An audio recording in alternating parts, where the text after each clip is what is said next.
10th inter degree pass or fail తక్కువ వ్యవధిలో life settlement in abroad కొరకు hotel management అంటే Trinity college of hotel management.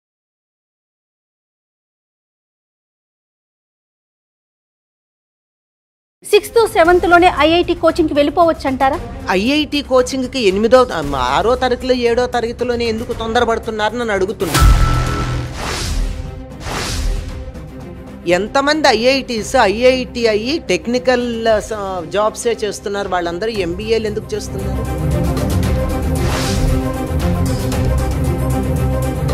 ఏ వయసుకి నేర్చుకోవాల్సింది ఆ వయసుకి నేర్చుకోవట్లేదు. మెదడు అనేటువంటి భూమిలో ఆ 6వ 7వ తరగతిలో వాడు ఎలా వికసిస్తాడు ఏమిటనేది ఎవరికి తెలుస్తుందండి? అంటే నాలెడ్జ్ లేకపోవడంతోనే చిన్నతనంలోనే ఇలాంటి కోచింగ్లకి మనం పంపిస్తున్నాం అంటారా పేరెంట్స్?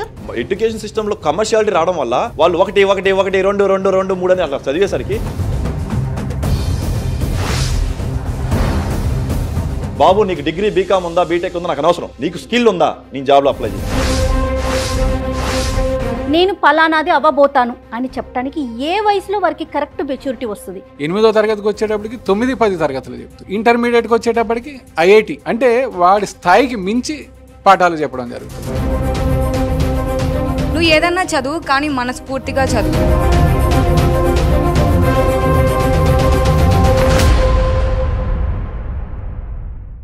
మాస్టర్ మైండ్స్ సమర్పించు బిగ్ డిబేట్ విత్ జయ కార్యక్రమానికి స్వాగతం.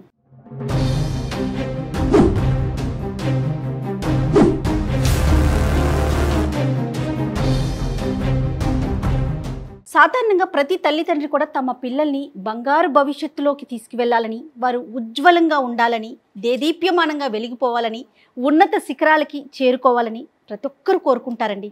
ఇది చాలా సహజంగా ఉండే లక్షణం. అయితే దీనికోసం అని చెప్పి ఎన్నో ఉరుకులు పరుగులు తినక ఎంతో కష్టపడి పిల్లల్ని చదివించి పెంచి పెద్ద చేసి వారి మంచి స్థానంలో స్థిరపడాలని కోరుకుంటాం. దీంట్లో ఎటువంటి తప్పు లేదు. కానీ ఈ ఉరుకుల పరుగుల్లో పెద్దవాళ్ళతో పాటు పిల్లల్ని కూడా పరిగెత్తిచ్చేస్తున్నాం కదా, అది ఎప్పుడైనా ఆలోచిస్తున్నామా? ఎందుకంటే వాళ్ళ శక్తికి మించి, వాళ్ళ బరువుకి మించి వాళ్ళ మీద ఎక్కువ బరువు ఎక్కువ మోయించే ప్రయత్నం చేస్తున్నామా? ఒక్కసారి ఆలోచించుకోవాల్సిన విషయం అండి. విషయం ఏం లేదండి, ఇప్పుడు మనం 6th, 7th క్లాసుల్లోనే ఐఐటి కోచింగ్లు అంటూ పిల్లల్ని పంపించేస్తున్నాము, నేర్చుకుంటున్నారు, మా పిల్లలు ఐఐటి ట్రైనింగ్ తీసుకుంటున్నారని చాలా గొప్పగా చెప్పుకుంటున్నాం. అంతవరకు కథ బాగానే ఉంది. అసలు ఐఐటి కోచింగ్కి ఏ వయసు కరెక్టు? అంత చిన్న పిల్లలకి ఈ భారం మనం మోపొచ్చా? వాళ్ళ పరిస్థితి ఎలా ఉంటుంది? ఇదే ఈరోజు మాస్టర్ మైండ్స్ సమర్పించు బిగ్ డిబేట్ విత్ జయాలో డిస్కస్ చేయబోతున్నాం. ఈ డిస్కషన్లో నాతో పాటు స్టూడియోలో కొంతమంది ప్రముఖులు, వివిధ రంగాలకు చెందినవారు, అలానే కొంతమంది స్టూడెంట్స్ కూడా ఉన్నారు. వారి వారి అభిప్రాయాలేంటో తెలుసుకుందాం. నమస్తే అమ్మ, అందరికీ నమస్తే. నమస్తే అండి. అయితే మనందరికీ పరిచయమైనటువంటి అనంతలక్ష్మమ్మ, అలానే సీతారాం శర్మ గారు, అంటే సుమన్ టీవీకి సుపరిచితులు వీళ్ళిద్దరూ కూడా మన ప్యానెల్లో ఉన్నారు. అమ్మ నమస్తే. అమ్మ, ఫస్ట్గా నమస్కారం. టీచింగ్ ప్రొఫెషన్లో మీరున్నారు, రకరకాల స్థాయిల నుంచి పిల్లల్ని చూస్తూ ఉన్నారు. నేను ఏదైతే పాయింట్ చెప్పానో ప్రజెంట్ సిచ్యువేషన్కి సంబంధించి పిల్లలకి 6th, 7th క్లాసుల్లోనే మనం ఐఐటి కోచింగ్ అని చెప్పి పంపిస్తున్నాం. అది ఎంతవరకు వాళ్ళకి సబబు? వాళ్ళ శక్తికి, వాళ్ళ వయస్సుకి నిజంగా ఇది అవసరమా ఈ రోజుకి సంబంధించి? అమ్మా, ఏ రోజుకు సంబంధించైనా పిల్లల్ని పిల్లలుగా ఆనందంగా, ఆహ్లాదంగా, సంతోషంగా ఎదగనిస్తే ముందు మనస్సు వికసిస్తుంది. మనస్సు వికాసం లేకుండా వాళ్ళ మనస్సుని ఒకవైపు మాత్రమే ఎదిగేట్టు చేయడం వల్ల ఏమవుతుంది? బలుపుకి వాపుకి ఉన్నంత తేడా ఉంది. బలవడం అంటే అన్ని అవయవాలు సమానంగా, వట్రువగా, సిమెట్రిక్గా, ఆరోగ్యంగా, బలంగా ఉండడం బలుపు. ఏ వేలో కాలో దెబ్బ తగిలి అదొక్కటే లావెక్కితే వచ్చేటటువంటిది వాపు. అంతే కదా? అవునమ్మా. మరి వాళ్ళని అన్ని విధాలా ఎదగనీయకుండా ఒకే ఒక్క అంశంలో మాత్రమే ఎదిగేటట్టుగా చేయడం అన్నది ఎంత సమంజసం? ఈ ఒక్క దృష్టితో ఆలోచించండి. మిగిలిన విషయాలన్నీ పక్కన పెడదాం. మన ఒకప్పటి విద్యా విధానం ఇప్పుడు అది మనకి పనికి రాకపోవచ్చు. అమ్మ, మీరు టీచర్గా అసలు ఎప్పుడు స్టార్ట్ చేశారు మీ ప్రొఫెషన్? ఏ సంవత్సరం? నేను 20వ ఏట నేను ట్యూటర్గా జాయిన్ అయ్యానమ్మా. అంటే ఎంఏ పూర్తయ్యి కానీ క్లాసులు తీసుకునేదాన్ని. నేను 20 ఏళ్లకే నాకు ఎంఏ పూర్తవడం, నేను ఉద్యోగంలో చేరిన తర్వాత నాకు 20 ఏళ్ళు కంప్లీట్ అవ్వడం జరిగింది. కొంచెం తొందరపడ్డాను చదువులో. అంతే. ఓకే. అదే అప్పుడు ఇలాంటి ఐఐటీలు కానీ ఇలాంటి కోచింగ్లు అనేది తెలియదు. లేదమ్మా. ఇప్పుడున్న జనరేషన్కి ఇవి అవసరం. ఈ ఉరుకుల పరుగుల్లో కాంపిటీషన్ ఫీల్డ్లో ముందుకు వెళ్ళాలి, గోల్స్ రీచ్ అవ్వాలి, ఉన్నతమైన స్థానంలో ఉండాలి అని అనుకునేటప్పుడు ఇలాంటి కోర్సులు అవసరం. మరి ఈ రోజు పరిస్థితికి ఆనాటి పరిస్థితికి ఉన్న తేడా ఉంటుంది కదా? తప్పకుండా ఉందమ్మా. అప్పుడు మనుషులు చాలా అన్ని విధాలా ఆరోగ్యంగా ఉండేవారేమో, జీవితంలో ఎప్పుడన్నా ఏదైనా ఓటమి ఎదురైతే ఎదుర్కోగలిగేవాళ్ళు. ఇప్పుడు విజయం మాత్రమే దృష్టితో ఉండడం వల్ల చిన్న ఓటమిని కూడా ఎదుర్కోలేకపోతున్నారు. ఒక స్థాయికి వచ్చేటప్పటికి ఆత్మహత్యలు అవుతున్నాయి, లేకపోతే డిప్రెషన్లోకి వెళ్ళిపోతున్నారు, లేకపోతే డిప్రెషన్లోకి వెళ్ళిన కారణంగా బయటికి పూర్తిగా ప్రకటించలేకపోవడం వల్ల ఇంత లావ్ అయిపోతున్నారు పిల్లలు. ఎందుకు అయిపోతున్నారు అంటే లావవడంలో ఒబేసిటీకి ఉన్నటువంటి కారణాల్లో ఒకటి డిప్రెషన్. యాంటీ డిప్రెసెంట్ మందులు వేయడం, తల్లిదండ్రులతో చికాగ్గా ఉండడం, ఆరోగ్యంగా ఉండకపోవడం, ఇవన్నీ జరుగుతున్నాయి. ప్రస్తుతం ఉన్న విద్యా విధానాన్ని గురించి నేను ఎప్పుడూ చెప్పే మాట ఒకటి ఉంది. మన విద్యా విధానంలో మనం గొప్ప ఇంజనీర్లని, గొప్ప డాక్టర్లని, లాయర్లని, సిఈఓలని, మేనేజర్లని వీళ్ళందరినీ తయారు చేస్తున్నాం. కానీ ఒక్క మనిషిని కూడా తయారు చేయటల్లా. మానవత్వం లేకుండా డిగ్రీలు మాత్రమే తయారవుతున్నాయి. డిగ్రీలతో కొనుక్కునే ఉద్యోగాలలో ఉన్నటువంటి పదవులు మాత్రమే తయారవుతున్నాయి తప్ప హ్యూమన్ వాల్యూస్ ఎక్కడుంటున్నాయమ్మా? ఆప్యాయంగా మాట్లాడడం ఉందా? పిల్లలు ఎలా తయారయ్యారు? పొద్దున్నుంచి సాయంకాలం దాకా కోచింగులకే పంపిస్తూ ఉంటే ఎట్లా ఉన్నారంటే తల్లిదండ్రులు ఏటీఎంలా కనపడుతున్నారు వాళ్ళకి. ఏది కావాలంటే అది నాకు ఇవాళ స్కూల్లో ఇది అడిగారు అది ఇవ్వు, అంతే.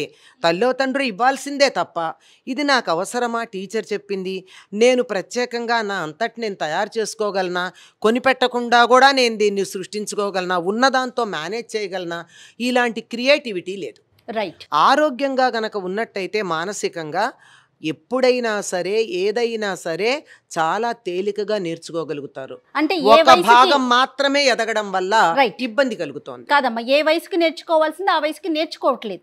అన్ని ఫ్యాకల్టీస్ డెవలప్ కావాలమ్మా. అన్ని ఫ్యాకల్టీస్ కావాల్సి ఉంటుంది. అన్ని ఫ్యాకల్టీస్ డెవలప్ అవటం లేదు పిల్లలకి. లెక్కలు, ఫిజిక్స్ లాంటివి మాత్రమే డెవలప్ అవుతున్నాయి తప్ప వాళ్ళకి లాంగ్వేజ్ లేదు, హిస్టరీ తెలియదు, ఆ తర్వాత సోషల్ అన్నది అస్సలు తెలియదు, పాలిటిక్స్ అదేమిటి అనే పద్ధతిలో ఉన్నారు అంతే తప్ప పాలిటిక్స్ ఈజ్ డిఫరెంట్ ఫ్రమ్ అసలు రాజనీతికి రాజకీయానికి ఉన్న తేడా తెలియకుండా తయారవుతున్నారు. మరి ఇట్లా తయారు చేస్తున్నప్పుడు మనం పరిపూర్ణమైన మనుషుల్ని ఎక్కడ చూస్తాం? రైట్. శర్మ గారు, ఇందులో తల్లిదండ్రుల పాత్ర ఎంతవరకు ఉందంటారు? ఇందులో తల్లిదండ్రులు కేవలం విద్యార్థులేనా? విద్యార్థులు 6వ తరగతి 7వ తరగతి వాడికి ఏం తెలుసండి బాబు? 11 ఏళ్ళు ఉంటాయేమో 6వ తరగతి 7వ తరగతి. 11, 10, 11 or 12 maybe 1 year this way or that way. 11, 12 ఏళ్ల వయసులో ఆ పిల్లాడికి నేను ఏమవ్వాలనేటువంటి అవగాహన వాడికే ఉండదు. ఫస్ట్ ఆఫ్ ఆల్ ఇది రుద్దబడుతున్నటువంటి కార్యక్రమం. ఎవరు రుద్దుతున్నారు? బయట మార్కెట్ రుద్దుతోంది, తర్వాత దానికి లోబడిపోయి తల్లిదండ్రులు రుద్దించుకుంటున్నారు వాళ్ళు. అంటే ఇక్కడ మనం మాట్లాడుకోవాల్సింది ఓన్లీ మార్కెట్ అండ్ తల్లిదండ్రులు. డెఫినెట్గా విద్యా సంస్థల పాత్ర లేదంటారా? అంటే మార్కెట్లో అది కూడా ఉందంటారా? With respect to 6th and 7th class I'm talking. 6th and 7th class ఆ చిన్న బుడతలండి మన ఇంట్లో చిన్న పిల్లలు, వాళ్ళు పూర్తిగా గట్టిగా పరిగెట్టలేరు కూడా. అలాంటి వయసు ఉన్న వాళ్ళకి నువ్వు ఐఐటి కోచింగ్, ఫౌండేషన్ కోర్సులు ఏంటండి? అసలు వాళ్ళకి ఏమైనా అవగాహన ఉందా? ఇప్పుడు మీరు పంట ఎలా వేస్తారండి? మీరు కాశ్మీర్కి వెళ్ళి కొబ్బరి చెట్లు మొలిపిస్తారు? మీరు కుదరదు కదా. యాపిల్స్ మొలుస్తాయి అక్కడ ఆ భూమికి తగ్గట్టు. గుంటూరు వెళ్ళారనుకోండి పొగాకును తర్వాత పత్తి పండుతుంది ఆ భూమికి తగ్గట్టు. వరంగల్ వెళ్ళారనుకోండి ఆ భూమికి తగ్గట్టు రైస్ పడుతుంది, సోనా మసూరి ఇలాంటివి ఏవో ఉంటాయి. ఒక్కొక్క ప్రాంతానికి ఒక్కొక్క భూమికి ఇదే ఉంటుంది. ఈ మెదడు అనేటువంటి భూమిలో ఆ 6వ 7వ తరగతిలో వాడు ఎలా వికసిస్తాడు ఏమిటనేది ఎవరికి తెలుస్తుందండి? ఎనీ ఎడ్యుకేషనల్ ఇన్స్టిట్యూషన్ ఎంత గొప్పవాడైనా ఎవరికి తెలియదు. అది మీరు ఏం చేయాలంటే అంటే ఏం చేయాలి? సొల్యూషన్ నాకు తెలిసిన సొల్యూషన్ చెప్తాను. ఇప్పుడు ఏంటంటే మనం ఏం చేస్తున్నామంటే తల్లిదండ్రులకు ఒక యాస్పిరేషన్ ఉంటుంది. నేను ఐఐటి అవ్వలేకపోయాను, లేకపోతే డాక్టర్ అవ్వలేకపోయాను, మా వాడు అవ్వాలి. మీ యాస్పిరేషన్ని వాళ్ళ మీద రుద్దడానికి ప్రయత్నిస్తున్నారు తప్పితే ఇప్పుడు 6వ తరగతి 7వ తరగతి పిల్లవాడిని పిలిచి నాన్న నిన్ను ఐఐటి కోచింగ్కి పంపిస్తానంటే వాడు తల్లమొహం వేసి ఏంటది అంటాడు. ఐఐటి 3 అక్షరాలు ఇంగ్లీష్ అక్షరాలు తెలిసింది తప్పితే ఐఐటి ఎట్లా తెలుస్తుందండి వాడికి? వాడు ఫిజిక్స్లో ఎక్సెల్ అవుతాడా, కెమిస్ట్రీలో ఎక్సెల్ అవుతాడా, మ్యాథమెటిక్స్లో అవుతాడా, లింగ్విస్టిక్స్లో అవుతాడా, లేకపోతే సంస్కృతంలో మహాపండితుడు అవుతాడా? ఏం తెలుసు? వాడికి తెలియదు. మీకు ఒక ఏజ్ వచ్చిన తర్వాత అప్పుడు వాడికి ఒక జ్ఞానం అనేది ఉదయిస్తుంది. మానసిక పరిపక్వత వచ్చి వస్తుంది. వాడు నాకు ఏం నచ్చుతోందని తెలుసుకోగలిగినటువంటి ఏజ్ వచ్చినప్పుడు మీరు ఫలానా ఐఐటి, ఫలానా లేకపోతే ఇంజనీరింగ్, లేకపోతే ఫలానా చార్టెడ్ అకౌంటెన్సీ, లేకపోతే ఐసీడబ్ల్యూ ఇలాంటివి ఏమన్నా మీరు చెప్పచ్చు. 6th and 7th క్లాస్లో చేయడం అనేది మటుకు ఇట్ ఈస్ అబ్సర్డ్ రైట్ నా ఉద్దేశంలో. నా పేరు బోసు, ఆమె ప్రాక్టీసింగ్ చార్టెడ్ అకౌంటెంట్. పెద్దవాళ్ళు మాట్లాడుతున్నారు, అలాగే మధ్యలో కొంచెం యంగ్ ఉన్న వాళ్ళు మాట్లాడారు. అవన్నీ చూడగానే ఒక్కసారిగా నా చిన్నప్పటి నుంచి నిక్కర్లు వేసుకున్న టైం నుంచి మొత్తం నా బాల్యం మొత్తం గుర్తొచ్చేసింది. షేర్ చేయగలిగితే షేర్ చేయండి సమ్ పాయింట్స్. యా, సో మీరు నమ్మరు కానీ ఇక్కడ చెప్పిన ప్రతి పాయింట్లో నేను ఉన్నానండి. నా బాల్యం ఉంది. కుటుంబ పరిస్థితులు అర్థం కావడానికి నాకు 10th క్లాస్ పట్టింది. 10th క్లాస్లో నేను ఏం చేయాలని దానికి ఇంటర్మీడియట్ ఎక్కడికి వెళ్ళాలి, ఎంపీసీ తీసుకోవాలా, ఎంఈసీ తీసుకోవాలా, అసలు నాకు అప్పటికి ఐఐటీ కానీ ఉన్నాయి కానీ ఏది తీసుకోవాలో నాకు క్లారిటీ లేదు. సరే ఏదో ఒకటి ఇంటర్మీడియట్ చేయాలి, ఫస్ట్ ఎంపీ చేసాం. ఈ టైంలో కరెక్ట్గా ఈ మొత్తం బాల్యం 5th క్లాస్ నుంచి ఇంటర్మీడియట్ వరకు నేను మధ్యలో ఒక పోలీస్ అవ్వాలనుకున్నాను. ఇంటర్మీడియట్లో క్లారిటీ వచ్చింది, అరే నీ హైట్ లేవురా, నీకు అవడో, so do to another profession. Okay, ఆ క్లారిటీ నాకు ఇంటర్మీడియట్ దాకా రాలా. ఇంటర్మీడియట్ దాకా నాకు పోలీస్ ఈ రోజు కూడా అరే పోలీస్ అయ్యేవాడిని అని ఉంది. మళ్ళీ ఇంకెవరైనా చూస్తే నేను కూడా ఎట్లా ఏదైనా చేద్దామని, ఇట్లా ఇన్ని రకాల థాట్ ప్రాసెస్ నాలో రన్ అవుతూ ఉంది. కానీ నేను ఈరోజు సీఏ ప్రాక్టీసింగ్ చేయాలనే క్లారిటీ నాకు 18th 17th అంటే ఇంటర్మీడియట్ అయ్యి ప్రొఫెషన్ ఫస్ట్ ఇయర్ తీసుకొని దాన్ని నాకు ఓకే ఈ ప్రొఫెషన్ నేను సూట్ అవుతాను, నా మైండ్ సెట్ సూట్ అవుతుందని తెలుసుకోవడానికి నాకు 16-17 years పట్టింది. ఇప్పుడు కొన్ని క్వశ్చన్లు అడిగిన దాంట్లో వన్ ఆఫ్ ది క్వశ్చన్ ఏంటంటే ఏ ఏజ్కి తెలుస్తుంది మనకి. ఇకగై అని ఒక పదం ఉందండి జపాన్లో, అంటే నీ పర్పస్ ఏంటని తెలియడానికి నాకు 25 years పట్టిందండి. కొంతమందికి 30 years పడుతుంది, కొంతమందికి 21 పడుతుంది. ఎలా పడుతుందరా అంటే నువ్వు ఫేస్ చేసిన డిఫికల్టీస్ బట్టి. అసలు మనందరూ ఇన్ని మాట్లాడుతున్నాం మేడం, ఎడ్యుకేషన్ అంట ఇది అంటున్నాము. అసలు ప్రతి తల్లిదండ్రుల గురించి ఎందుకు మాట్లాడలేదు? అందరూ చదువుకున్న వాళ్ళే, అందరూ ఒకటే పాయింట్ మీద మాట్లాడుతున్నారు. అవును మనకు ఎంసెట్ వద్దు, 6th class వద్దు. అరే ఒక తల్లిదండ్రుల స్థానంలో మీరు కూర్చోట్లేదు. నాలాగే ఎండలో కష్టపడొద్దు, నా కొడుకు మంచి ఎడ్యుకేషన్ ఇవ్వాలని వాళ్ళ తల్లిదండ్రుల మైండ్లో ఎందుకు లేదు? వాళ్ళేమి మిమ్మల్ని బాయిలర్ కోడ్లా పెంచుతానో వాళ్ళకి తెలియదు. వాళ్ళు ఏమనుకున్నారు, నేను డబ్బులు కడుతున్నాను, 60,000 1,00,000 రూపాయలు కడుతున్నాను, వెళ్తే ఇతను మంచి ప్రయోజకుడు అవుతాడు, మంచి జాబ్ కడతానని మైండ్ సెట్లో ఉన్నారు. కానీ ఈ ఎడ్యుకేషన్కి ఎంత ప్రెజర్ పెడుతున్నారు వాళ్ళు, స్కూల్ ఎడ్యుకేషన్ ఎంతవరకు కీ ఇస్తున్నారు అనేది వాళ్ళకి తెలియదు కదండి. అంటే నాలెడ్జ్ లేకపోవడంతోనే చిన్నతనంలోనే ఇలాంటి కోచింగ్లకి మనం పంపిస్తున్నాం అంటారా పేరెంట్స్? ఎడ్యుకేషన్ సిస్టంలో కమర్షియాలిటీ రావడం వల్ల వాళ్ళు 1 1 1 2 2 2 3 అని అట్లా చదివేసరికి మనోడు ఆ ర్యాంక్ లో ఉండాలి, 1లోనో ఉండాలి. సో అలా ఉంటే ఏదో బాగుంటుంది అంట అని. ఇప్పుడు ఈ రోజు డేట్లో ఫేస్బుక్ కానీ గూగుల్ కానీ అనౌన్స్ చేసిందండి. వరల్డ్లో బెస్ట్ కంపెనీస్ ఏంటండి ఫేస్బుక్, గూగుల్. వాడు 2020లో ఒకటే అనౌన్స్ చేశాడు, బాబు నీకు డిగ్రీ బీకామ్ ఉందా బీటెక్ ఉందా నాకు అనవసరం, నీకు స్కిల్ ఉందా నేను జాబ్లో అప్లై చేయి అంటే. నా న్యూ ఎడ్యుకేషన్ పాలసీ దాని గురించే మాట్లాడుతుందండి సొల్యూషన్. రెండోది కొత్త తల్లిదండ్రులకు ఎవరైతే అందరూ మాట్లాడుతున్నారు, పెద్దవాళ్ళందరూ మాట్లాడుతున్నారు, వీళ్ళందరూ స్టూడెంట్స్ చెప్పారు. మరి తల్లిదండ్రుల గురించి ఆలోచించేటప్పుడు పిల్లోడికి మంచి ఫ్యూచర్ ఇవ్వాలనుకుంటున్నారు కానీ వాళ్ళందరి మైండ్ సెట్లో మరి వాళ్ళందరికీ ఎవరు ఎడ్యుకేట్ చేస్తారు? తల్లిదండ్రులకి ఎవరు ఎడ్యుకేట్ చేస్తారు? దాని మీద ఎక్కడ లేదండి. అంటే తల్లిదండ్రులకి సరైన అవగాహన లేకపోవటమే కారణం అంతే. ఎందుకంటే నేను ఇప్పుడు ఒక గవర్నమెంట్ స్కూల్లో చదువుతున్నాను, తెలుగు మీడియం 10th వరకు. ఇంటర్మీడియట్ ఇందాక ఎవరో మాట్లాడుతున్నారు, తర్జుమా చేసుకునేవాడిని. ఓకే ఇక్కడ నుంచి అక్కడికి వెళ్తున్నాను, ఐఎమ్ గోయింగ్ ఇట్లా మాడుకునేవాడిని. ఇంటర్మీడియట్లో నాకు తెలీదు, నాకు ఇంగ్లీష్ రాదు, అయినా పాస్ అయ్యాను, ఏదో ఫస్ట్ క్లాస్లో నెట్టుకొచ్చాను, సీఏ అయిపోయింది. నాకు తెలియనప్పుడు మా అమ్మ నాన్న కూడా తెలియదు. వాళ్ళు ఏమనుకుంటారు, అరే నువ్వు చదువుకో సీఏ బాగుంటుంది అంటున్నారు. వాళ్ళకి అవేర్నెస్ లేదండి. నా బోసు అనేవాడికి నేను ఏం చేయగలనండి ఈరోజు చెప్తున్నా అండి. ఈరోజు అంటే ఈరోజు చాలామందికి ఏం చేస్తాను, చిన్నప్పుడు అవ్వాలనుకున్నాను, అన్నీ చేస్తాను. ఇప్పుడు సీఏ ప్రాక్టీస్లో ఉన్నాను, ఐఎమ్ యాక్టర్ బై ప్రొఫెషన్, యాక్టర్గా చేస్తున్నాను. ఇవన్నీ ఎలా చేయగలిగాను? నా ఇక్కిగా అంటే నా పర్పస్ తెలిసిన తర్వాత నుంచి స్టార్ట్ చేయగలిగాను. అంతకుముందు చేయలేకపోయాను. ఎందుకంటే నా తల్లిదండ్రులకు తెలియలేదు. నా తల్లి అరే బోసు నువ్వు యాక్టింగ్ బాగా చేస్తున్నారు వెళ్ళరా అని నాకు తెలియలేదు. వాళ్ళకి అవేర్నెస్ లేదు. బోసు గారికి అక్కడే ఆనందం ఉందంట, వాడు కుర్చీలో కూర్చుంటే వీడికి ఎంతకన్నా సంపాదిస్తాడని ఆలోచన తప్పితే అరే వాడికి అక్కడ ఆనందం ఉందంట అనే మైండ్ సెట్లో తల్లిదండ్రులు లేరు. అరే నా కుర్రోడికి ప్రతి ఒక్కడు ఇక్కడే జాబ్ సంపాదించాలి, వేల డబ్బులు రావాలన్నా కానీ వీడు ఎక్కడుంటే హ్యాపీ ఉంటాడనే మైండ్ సెట్ తల్లిదండ్రులు అవేర్నెస్ వచ్చిన రోజు ఎడ్యుకేషన్ కానీ అవేర్నెస్ కానీ బాయిలర్ కోడ్ లాంటి ఎడ్యుకేషన్ సిస్టమ్ కానీ మారుతుంది మేడం. తల్లిదండ్రుల పాత్ర అలానే కార్పొరేట్ వ్యవస్థ పాత్రను మనం వింటున్నాం. అంటే ఇప్పుడే మీరు అంటే ఒక స్టూడెంట్ దశ నుంచి జస్ట్ ఇప్పుడు అడుగు పెట్టారు ఒక ప్రొఫెషన్లో. నిజంగా తల్లిదండ్రుల యొక్క ఇన్ఫ్లుయెన్స్ ఉంటుందా? మీరు సీఏ కంప్లీట్ చేశారు, వాళ్ళ ఇన్ఫ్లుయెన్స్తో చదివారా, మీ అంతటా మీరు ఓన్గా మీకున్న ఇంట్రెస్ట్తో దాన్ని కంప్లీట్ చేశారా? అందరికీ నమస్కారం. నా పేరు శివసూర్య మౌనిక. ఆమె chartered accountant by profession and mentor by passion. So నేను నా లైఫ్ స్టోరీయే చెప్తాను. యాక్చువల్గా నేను కూడా 9th నుంచి ఐఐటి కోచింగ్ స్టార్ట్ చేశాను. అంతకుముందు మిషనరీ స్కూల్లో చదివేదాన్ని. ఇప్పుడు మీరు డిఫరెంట్ ఫీల్డ్లో ఉన్నారు కదా, సో అంటే ఐఐటీనే చదవాలి, ఐఐటి ఇంజనీర్సే అయిపోవాలి అనుకునే వాళ్ళకి మీరు ఆల్రెడీ జాయిన్ అయ్యారు, కోచింగ్ తీసుకున్నారు, సక్సెస్ కాలేకపోయారు, డిఫరెంట్ ఫీల్డ్లో సక్సెస్ అయ్యారు ప్రెసెంట్. అంటే చాలా రంగాలు ఉన్నాయి, అది పేరెంట్స్ దాకా వెళ్ళడం లేదంటారా? అంటే చుట్టుపక్కల చూసుకొని అలా ఏమన్నా ఎస్, ఆ కంపారిజన్ అయితే ఉండింది. నాకు మా మదర్ పెద్ద స్ట్రెంత్ అని చెప్పుకుంటా. అమ్మ కూడా టీచర్ అనమాట, ప్రైవేట్గా వర్క్ చేసేవాళ్ళు. సో తను ఏం చెప్పేది అంటే ఎప్పుడు నాకు ప్రెషర్ తీసుకురాలేదు, ఇన్ని మార్క్స్ తెచ్చుకోవాలి, నువ్వు ఎప్పుడు టాప్లో ఉండాలి, అలా ఏం లేదు. నువ్వు ఏదన్నా చదువు కానీ మనస్ఫూర్తిగా చదువు. ఓకే. సో ఎలా ఉండదో మీరు చెప్పారు, ఇప్పుడు ఆడపిల్ల ఫస్ట్ అమ్మని చూసి టీచర్ అవ్వాలనుకో. సో నేను కూడా 8th స్టాండర్డ్ వరకు డాక్టర్ అవ్వాలి, ఐ స్పెషలిస్ట్ అవ్వాలి అని ఒక ఇది ఉండేది. లక్కీలీ మీరు 9th స్టాండర్డ్ నుంచి స్టార్ట్ చేశారు. ఇక్కడ మన విషయం ఏంటంటే 6th and 7th గురించి మాట్లాడుకుంటున్నాం. యా, సో వాళ్ళ పరిస్థితి ఎలా ఉంటుంది? సో నేనేం చెప్తాను, 9th స్టాండర్డ్ లో మీరు దాన్ని అందుకోగలిగారు ఆ కోచింగ్ ని? మీరు చెప్పినట్టు 6th స్టాండర్డ్ అది చాలా ప్రెషర్ పాయింట్. వాళ్ళకి నిజంగా తెలీదు లైక్ ఏ సబ్జెక్ట్ చూస్ చేసుకోవాలి, ఆ వయసు కూడా కాదు. నేనేం చెప్తానంటే healthy pressure is important, unhealthy pressure ఇవ్వద్దు ఎప్పటికై. ఇప్పుడు అమ్మగారు చెప్పినట్టు వికాసవంతంగా ఉండాలి. ఎందుకంటే మనకి ఫ్రీడమ్ ఉన్నప్పుడు మనం చూస్ చేసుకునే ఆలోచన వేరేలా ఉంటుంది, ఒక ప్రెషర్ పాయింట్లో ఉన్నప్పుడు మన ఆలోచన విధానం వేరుగా ఉంటుంది. మేబీ రాంగ్ డైరెక్షన్కి కూడా వెళ్ళొచ్చు. ఒక్కసారి యశ్ అమ్మ ఒక్కసారి మీ గురించి చెప్పండి. నమస్తే అండి, నా పేరు డాక్టర్ శోభారాణి. నేను ప్రగతి మహావిద్యాలయంలో assistant professor and motivational speaker. పిల్లల మైండ్ సెట్ గురించి ఒకసారి మాట్లాడదామమ్మా. ఆ ఏజ్లో వాళ్ళ మైండ్ సెట్ ఎలా ఉంటుంది, అంటే వాళ్ళ ఆలోచన విధానం ఎటువైపు పరుగులు పెడతా ఉంటుంది? కేవలం 6th and 7th స్టాండర్డ్ పిల్లల వరకే మాట్లాడుకుందాం.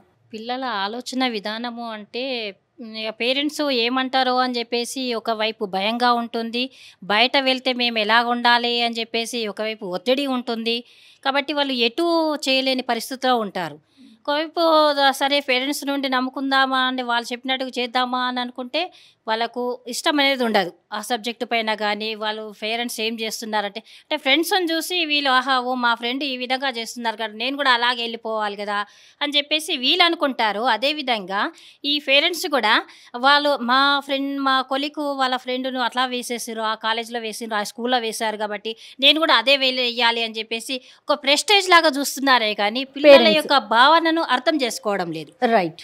వాళ్ళ యొక్క భావన అర్థం చేసుకుంటే పిల్లల్ని ఏ విధంగా చదివించాలి అని చెప్పేసి వాళ్ళకి అర్థమవుతూ ఉంటుంది. రైట్ అమ్మా. అందరికీ నమస్కారం అండి, నా పేరు విశాలక్ష్మి సిస్టర్, నేను రిటైర్డ్ టీచర్ని. నా ఉద్దేశం ప్రకారం ఏమిటంటే పిల్లలకి 6-7 క్లాసుల్లో ఉన్న పిల్లలకి అసలు వాళ్ళ ఆలోచన శక్తి ఎంత ఉంటుందండి? వాళ్ళకి ఆలోచన అన్నది ఏముంటుంది? ఎంతసేపు ఆటల మీద ధ్యాస తప్ప వాళ్ళకి ఉండదండి. ఇక ఏ విధంగానూ ఎందులో వెళ్ళాలి ఏమిటి అన్నది వాళ్ళకి తెలియదు. వాళ్ళకి డైరెక్షన్స్ అన్నీ డిఫరెంట్ డైరెక్షన్స్లో ఉంటాయి. వాళ్ళకి ఒక సూటి ఆలోచన, సూటి చూపు, ముందు చూపు అన్నది ఉండదండి. వాళ్ళకి కలగజేయాల్సింది మటుకు పేరెంట్సే. అంటే ఒకప్పుడు, అంటే నేను ఒకప్పటి నుంచి చెప్తాను. అయితే ఒకప్పుడు ఏమిటంటే తల్లిదండ్రులతో పాటు కంబైన్డ్ ఫ్యామిలీస్ ఉండేవి. నానమ్మలు, తాతలు, అమ్మమ్మలు అందరూ ఏమిటంటే ఇంట్లో అత్తలు, మామూలు ఒక 20-30 మంది దాకా ఉంటారు. సో మనకి పెద్దవాళ్ళు చెప్పేది ఏమిటంటే పిల్లలకి మనం నేర్పించక్కర్లేదండి, డైరెక్ట్గా వాళ్ళు పెద్దవాళ్ళని చూసే డైరెక్ట్గా నేర్చేసుకుంటారు. అమ్మ ఉమ్మడి కుటుంబం అనేది కనుమరుగైపోయింది. ముందు సిచ్యువేషన్ ఏంటి చెప్పండి? ప్రెసెంట్ సిచ్యువేషన్ ఏమిటంటే ఇప్పుడు పిల్లలకు కూడా ఏమి తల్లిదండ్రులు అందరూ సింగిల్ ఫ్యామిలీసే కాబట్టి ఇప్పుడు తల్లిదండ్రిని నేర్పించాలి. తల్లిదండ్రి తర్వాత నేర్పించాల్సిన బాధ్యత స్కూల్లో టీచర్. బయట ఎవరు చెప్పినా వినరండి. తల్లిదండ్రి తర్వాత మంచి చెడు చెప్పడానికి వాళ్ళు అలౌ చేసే తల్లిదండ్రిని మాత్రమే, తర్వాత టీచర్ని మాత్రమే. టీచర్ది తల్లిదండ్రి బాధ్యత, గురువు బాధ్యత కూడా ఉందండి. ఆ గురువు బాధ్యత ఏమిటి అంటే మంచి చెడు చెప్పాలి. ఈ రోజున ఇక్కడి నుంచి నువ్వు వెళుతున్నావు, 1st క్లాస్ నుంచి 10th క్లాస్ దాకా అన్ని గురువులు చెప్తారు, తల్లి తండ్రి గురువులు చెప్తారు. 10th తర్వాత బయటకు వెళ్ళిన తర్వాత ఎవరు చెప్పరండి, చదువు మాత్రమే చెప్తారు, మంచి చెడు చెప్పేవాళ్ళు ఎవరు ఉండరు. అందుకని గురువు బాధ్యత ఏమిటంటే ఇవన్నీ ఈ సిచ్యుయేషన్స్లో మీరు ఇది ఫేస్ చెయ్యాలి. ఈ సమస్యను ఎలా పరిష్కరించాలో అని చూడాలి తప్ప ఏ విధంగా ఆత్మహత్య వైపు దారి తీయడం అది ఒకటే కాదు. అంటే తను ఎంచుకున్న రంగంలో తను వెళ్ళలేకపోతే అదొకటే కాదు, ఇంకా వేరే ఉన్నాయి చాయిసెస్, ఆ వైపు కూడా వెళ్ళొచ్చు అని గురువు బాధ్యత గురువు కూడా చెప్పాలండి. రైట్. సో నేను అవి కూడా చెప్పాను కాబట్టే నేను ఇప్పుడు చెప్పగలుగుతాను. థ్యాంక్స్ అండి. నిజంగా టీచర్లు ఇప్పుడు అలాంటి బాధ్యత తీసుకుంటున్నారా? అలాంటి వ్యవస్థని మనం చూస్తున్నామండి. నా పేరు డాక్టర్ భాస్కర్ యాదవ్. ఒక ప్రశ్న రేజ్ అయింది ఇక్కడ మనందరికీ కూడా, ఏంటంటే 6వ తరగతి 7వ తరగతి క్లాసెస్కి ఐఐటి ఫౌండేషన్ అవసరమా అని. అయితే నిపుణులు ఏం చేసినారంటే మన విద్యా విధానాన్ని 5+3+3+4గా విభజించారు. అయితే ఈ 6వ తరగతి 7వ తరగతికి వచ్చేతలకల్లా విద్యార్థి యొక్క వయసు 12 నుంచి 13 సంవత్సరాల్లోకి వస్తుంది. ఇప్పుడు ఆ 12 నుంచి 13 సంవత్సరాల వయసు లోపలే వాళ్ళకి అంగుళీ నైపుణ్యాలు కానీ మానసికంగా పరిపక్వత చెందడం కానీ బాగా డెవలప్ చెందుతుంది. ఇంకొకటి ఐఐటి లాంటి కోర్సెస్ని మనం సమర్థించకపోయినట్టయితే గ్లోబలైజేషన్ లోపల కాంపిటీషన్ని తట్టుకోలేం. ఈ ప్రపంచీకీకరణ నేపథ్యం లోపల ఆంగ్ల విద్యా విధానం చాలా డామినేట్ చేస్తుంది. ఆ ఆంగ్ల విద్యా విధానం డామినేట్ చేసేటువంటి ఆ సరళిని తట్టుకోవాలి అంటే కంపల్సరిగా 6వ తరగతి 7వ తరగతిలో ఉండాల్సిందే, ఐఐటి ఫౌండేషన్ ఉండాల్సిందే. ఇంకొక విషయం ఇక్కడ మనం గట్టిగా మాట్లాడాల్సినటువంటి విషయం ఏమిటంటే, ఇప్పుడు పిల్లలు సూసైడ్ చేసుకుంటున్నారు, డ్రాప్ అవుట్స్ అవుతున్నారు, తర్వాత వెనకబడిపోతున్నారు, చదువుకు కరెక్ట్గా యాక్సెస్ అవుతలేరు అనేటువంటి దానికి 2 కారణాలు ఉన్నాయి. ఒకటి, మాతృభాష లోపల సరైనటువంటి అవగాహన లేకపోవడం. ముఖ్యంగా పేరెంట్సే మాతృభాషకు దూరం చేస్తున్నారు. మమ్మీ అను డాడీ అను ఇంగ్లీష్ లోపల మాట్లాడు, ఆ మమ్మీ డాడీ అయిన తలకల తల్లి తండ్రి పొంగిపోవడం. కానీ అసలు ఐఐటికి భాషకి సంబంధం ఉందంటారా? ఉంది, 100% ఉంది మేడం. ఎలా అంటే ఇప్పుడు మనకు జపాన్ తీసుకుందాం, చైనా తీసుకుందాం. ఈ జపాన్ కానీ చైనా కానీ ఇవన్నీ కూడా టెక్నాలజీ లోపల చాలా దూసుకుపోతున్నటువంటి దేశాలు ఇవన్నీ. వీళ్ళు మాతృభాషల లోపలే ఆలోచించి టెక్నాలజీని డెవలప్ చేసేసిండ్రు. ఇప్పుడు ఇక్కడికి ఇండియాకి వస్తలకల్లా దాదాపు 176 భాషలు, గిరిజన భాషలు, అన్ని భాషలు, మైనార్టీ భాషలు అన్నీ ఉన్నాయి. ఈ భాషల లోపల ప్రబలంగా వాళ్ళ భాష, వాళ్ళ సంస్కృతి ఒకటి ఇంట్లో ఉంటుంది. తరగతి గది లేకపోతే ఆంగ్ల విద్యా విధానం ఉంటుంది. అందుకోసానికి మన భారతీయ విద్యార్థులు ఎక్కడ వెనుకబడిపోతున్నారంటే మాతృభాష పైన పట్టు లేకపోవడం వల్ల.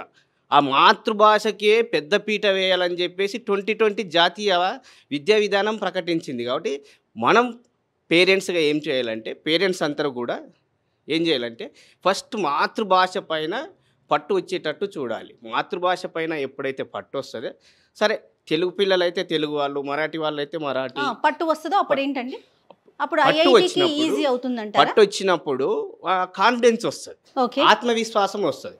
ఆత్మవిశ్వాసం వచ్చినప్పుడు ఆటోమేటిక్గా సబ్జెక్ట్ నాలెడ్జ్ అనేటువంటిది వస్తుంది. రైట్. అమ్మ మాతృభాష మీద పట్టు ఉంటే కనుక వాళ్ళలో పిల్లలు ఆత్మవిశ్వాసం పెరుగుతుంది.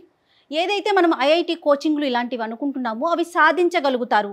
ముందు మాతృభాష మీద పట్టు అవసరం అంటున్నారు. అంటే వయసుకి మాతృభాషకి ఐఐటి కోచింగ్కి నిజంగా రిలేషన్ ఉందా?